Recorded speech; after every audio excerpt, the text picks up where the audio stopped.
In session 6 today, we'll be talking about Mancini's Horizon storyline. And Barna has a stat out there about pastors. That stat is that less than 1 in 10 senior or lead pastors can articulate God's vision for the church that he's leading. The specific vision for that church. What is that church to do for the kingdom? How do they fit into the overall approach of the kingdom? Less than 1 in 10. And so we need to understand, how can we build vision? How can we start that process if we have that problem? And so we need to understand first the difference between purpose and vision. So what we talked about with Sinek's golden circle, that's your purpose. That's your why.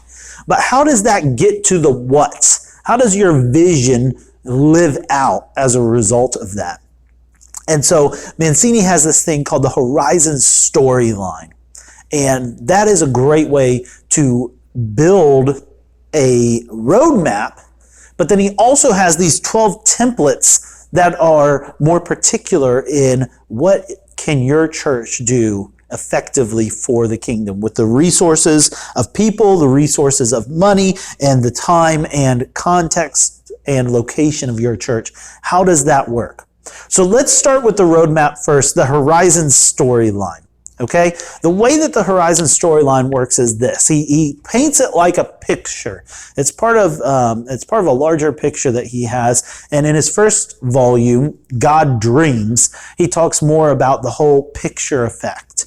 And inside of this picture, though, he creates what's called a storyline or different fields of vision inside of that. Just like in any painting or photo, you're going to see different fields of vision. So he starts it like this. Here's his picture. All right, and let me see if I can get those lines drawn out like that to show you the vision frame. So inside of the vision frame, there are 4 levels of vision in this storyline. And in this, you have foreground, you have midground, you have background, and you have over the horizon storyline. So you've got 4 different fields of vision that you can look at in this. And in those field of vision, he has those sectioned off in different ways, where there are goals in the foreground that achieve something in the midground, and then goals in the background that achieve something over the horizon. And for Mancini, the way that this is set up is that in the foreground, this is stuff that's going to happen in the next 90 days. All right, this is stuff, what are you going to accomplish? What mile markers are you set to accomplish in the next 90 days for a goal in the midground that is maybe a year, perhaps a year away? And then in the background, there's larger goals that you have that are perhaps in the 3 years away section to meet the over the horizon stuff that is 5 to 20 years. This is your grand vision of what you're trying to accomplish here at the 5 to 20. So again, 90, 1 year, 3 year, 5 to 20 year.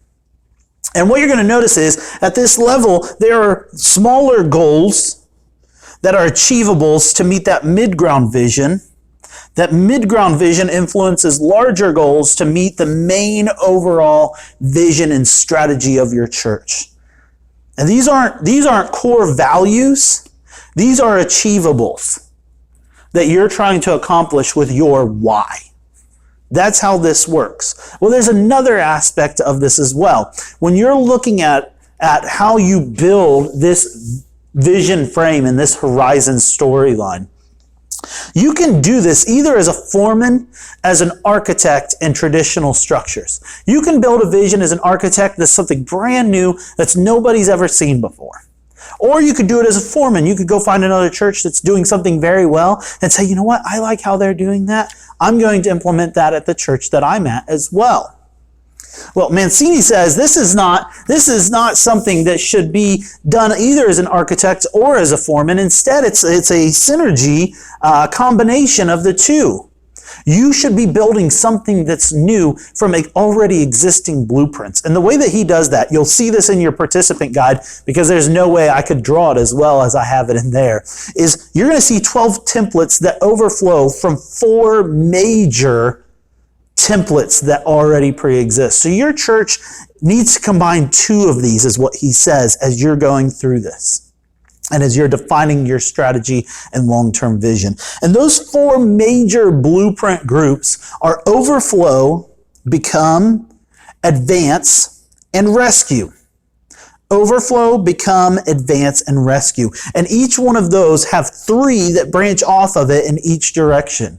And so you could be a church that's all about rescuing lost people in your community from drug addiction, that is also trying to advance the gospel to youth in your many middle and high schools that you have in the region. Do you see how those 2 come together? And what you do is you take those 2 and you combine them into one and say, all right, this is how we're going to mobilize in order to meet that vision. Here are our 4 goals on how we're going to start that in the next 90 days to get where we need to be in a year so that we can meet these 4 achievables in the 3-year mark. That's part of our overall over-the-horizon strategy that's 10, 20 years down the road. Now, how do you come and get to a point where you can look at these different options of templates that are available and say, yeah, that's the one I'm going to pick, and that's the one we're going to pick? How do you do that? Well, it's not the first chapter of Acts, so you're not going to cast lots to do it. That's a bad idea. A much better idea is to sit down and survey your community. And this could be with literal surveys, or it could just be you saying, hey, let me get a few people from our church that are really in touch with our community, that have lived here a long time, and really could tell what the needs of our community are. Or maybe you have an elder board available, or maybe a group of deacons that kind of operate as elders, and you can bring them together, maybe a church council, and say, hey, this is our church, and this is the community that we live in. What do we need to, what should our direction be? And you look through those 12 templates with them, just like we talked about last time with Larry Osborne and Sticky Teams, how once his board saw the problems that the pastors were facing, they were able to go after that and think like pastors. Well, in the same way, this is an opportunity for you to sit down and say, here are these 12 templates. What ones are really maybe the direction our church needs to go? So now that we've talked about the Horizon storyline, let's look at the Horizon storyline in Scripture. When you look at the Horizon storyline in Scripture, the example that comes to mind is King Saul and David again. King Saul only had this foreground vision. He was only trying to accomplish something in the next 90 days. His next 90 days were David. David. It's like Marsha. All right? That was all that mattered to King Saul. Eliminate David. Once that threat's out of the way, we can deal with anything else. But all of these were David for King Saul. He had to get rid of him. It was consuming him. But David had a much larger vision. When you look at David's much larger vision, you need to start with the over-the-horizon vision. For David, this was doing the will of the Lord. Doing the will of the Lord is what mattered the most. We could see this as he grew up as a boy, as he encountered Goliath. The will of the Lord, that's the over-the-horizon vision for David. Well, how did we do that? Well, when you look at the background vision, this is serving God and Israel as a warrior at the time. I mean, what prompted even King Saul's anger in chapter 18 is that David had slain his tens of thousands. All right? So he was a warrior. That's 1 Samuel chapter 18. That's right there. One of his background things is he's being a warrior. You think of Goliath again, like I just mentioned. You can also see it Kayla there in chapter 23 when he is asking the Lord what to do in order to go and fight the Philistines. David's doing what King Saul was supposed to be doing. All right? So that's in his background of what he's doing. And then you come into the mid-ground vision. This is protect the anointed of the Lord. David sees this as, hey, I'm supposed to be protecting the anointed. I'm accomplishing that by being a warrior for God in Israel and doing the will of the Lord, which this is part of. And then in his foreground vision, what David is doing is it's his refusal to harm King Saul. He does this twice, chapter 24, chapter 26. He's not going to harm King Saul. That's his foreground vision. So when you see the horizon storyline in Scripture, hopefully that makes it a little bit more clear of what those goals and achievables look like in order to accomplish the next level of the vision. Now, in ministry, the horizon storyline in ministry, we just talked about a couple of sessions ago about Lencioni's advantage and getting a clear, communicating clarity and what goes along with that. Well, the horizon storyline is a great way to give a clear vision and to get alignment on your teams. Whether it's children's ministry, youth ministry, missions, any of those teams that exist in your church, if you have your two templates that you've synergized and brought together, that is the vision. That's the clarity that you're communicating.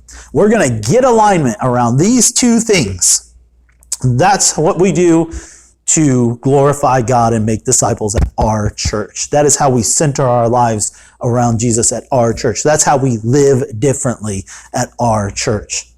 So the foreground and the background serve as mile markers that you can point to and say, hey, these are the things that we've got to be doing to get to these larger goals that we've set for ourselves. This is a great way to keep people on the same page. It's a great way to gain consensus because you can go and you can say to your elder board or your team that's thinking about what two templates to link up together to say, hey, what matters to us? What are we going to do at this point? Who's going to be responsible for what? How are we going to hold each other accountable that we meet these goals in year 3? What does it look like when we get there? You can ask these kind of questions.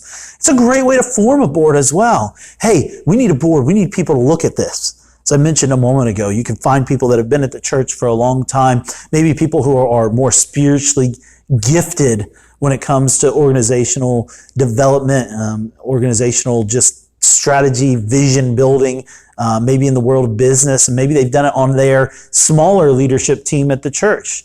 Maybe with the senior adult ministry, they've done an incredible job of putting that together. Or maybe it's someone in the children's ministry that's able to organize and rally and inspire and influence people. And you say, how do we do this bigger? How do we make this larger for everybody? It's also an incredible way to reconnect with your community.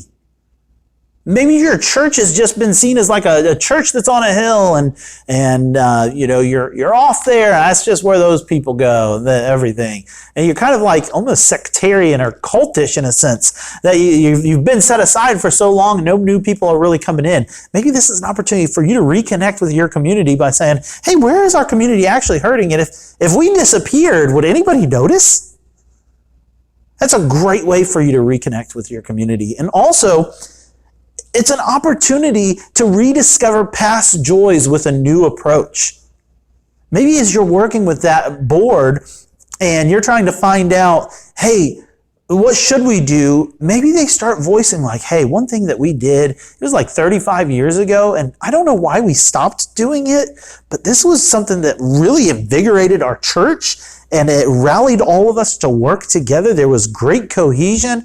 And you're like, man, I had no idea that happened. This is great. Let's really go after that and maybe explore. Why did that stop? Was there reasons that it stopped? Was it because we didn't have the right approach, or did it ruffle feathers? Did it hurt people? Was there a leadership issue? You can find out all of those kind of things, but it's a way to rediscover and rekindle that past joy and that past passion that once existed in your church.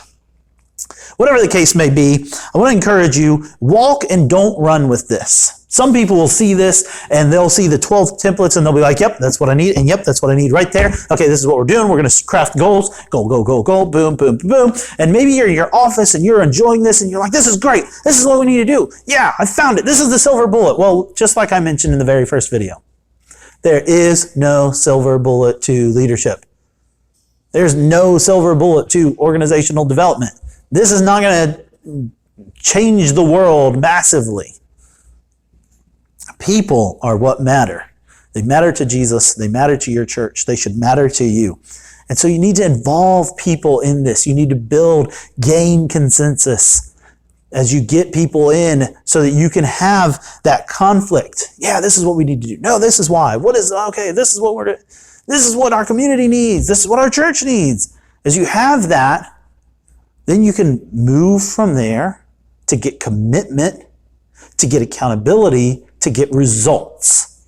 It all comes together from your why into your results. So walk, don't run. Involve others in this process. The next video is going to be very helpful for you as we talk about Maxwell's 5 levels of leadership. It's going to show you when you've earned the right in your interpersonal relationships for building vision and strategy to take that to the next level. And it's going to show you maybe when you need to bring things back and walk more instead of taking off to run.